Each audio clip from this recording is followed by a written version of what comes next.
right, ladies and gentlemen, boys and girls, welcome back. It is Dave, the Real Music Observer, observing real music in real time for real people just like you, right there, just like me right here. All right, a lot of folks over on Twitter are saying I shouldn't have apologized for this video where I went, I don't know, I thought it was a great, funny, interesting video, but I liken it to this. The tree has a hornet's nest. I can't reach the hornet's nest, and the hornets are all attacking. So rather than deal with the hornet's nest, I cut the tree down. Okay? So that's what that was all about. I'm not one of those conflict people. I'm not actually looking for conflict on this channel. Believe it or not. It's amazing how people come at me, and I tried to explain this yesterday in my self-pity video that I did, I'll admit. At the end of the day, I was just frazzled and tired, and a lot of people said, I don't know how you do this, and other people are like, dude, you should have just held your ground. What are you caving in for? So I can see both sides of this, but it's over. The way I see it, it's over. The appropriate people are blocked, and the video's gone. So that's my explanation for that. Just easier for me, my family, the notifications stop, the terrorizing of social media stops. And the way I look at it is, this is kind of a virtual world. I'm not going to meet these people, most likely. I'm not going to speak to them personally, although occasionally that does happen. I've had people call me, and usually we have friendly, orderly conversations. Here's a hint for some folks who come over to Twitter or wherever.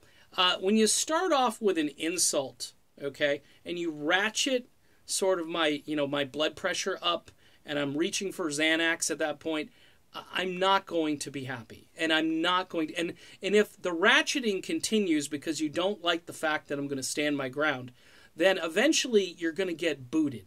Okay, you're just going to get booted. Now, I don't boot anybody from YouTube because I don't look at the comments over there.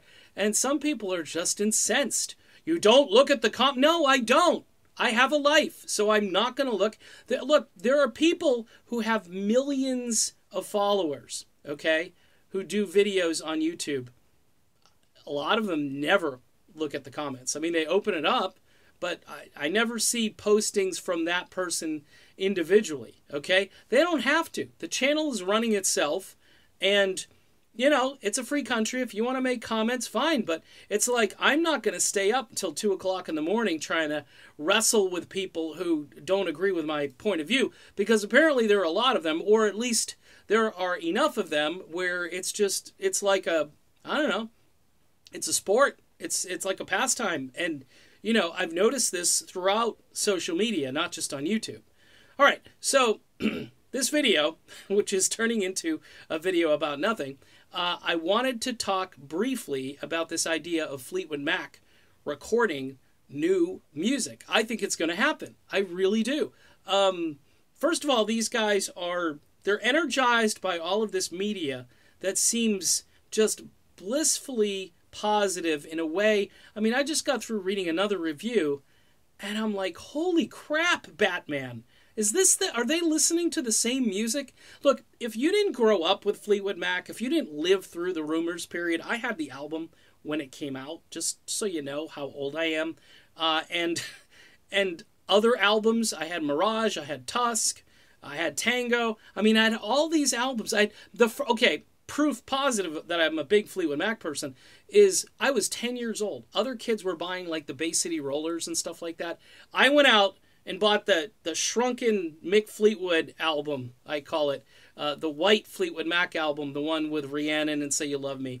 The first with Buckingham and Nicks on it. That was my first album purchase. Okay, no lie, truth.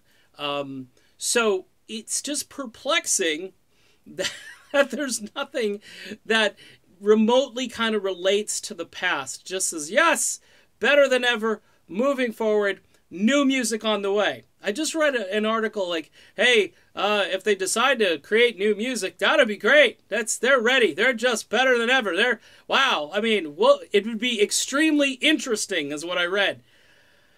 Okay, and then we're going to hear like strains of Crowded House in there and Fleetwood Mac and the Heartbreakers. Look, folks, these guys are good musicians. It's tough for me because they are good musicians. I like Neil Finn. I don't like him in Fleetwood Mac. I love Mike Campbell. I don't like him in Fleetwood Mac. I don't know why that's so hard to understand. See, what's happened, though, is a lot of folks have a different perspective when they do these reviews. They're a different age bracket, I can almost guarantee you. And they don't really they just don't have the same perspective. As Lindsey Buckingham eloquently said, Fleetwood Mac has lost perspective. And I think in some cases, these reviews are written from a very, low expectation perspective. So that's my video. I think they're going to make new music, folks. I really think they're going to do it.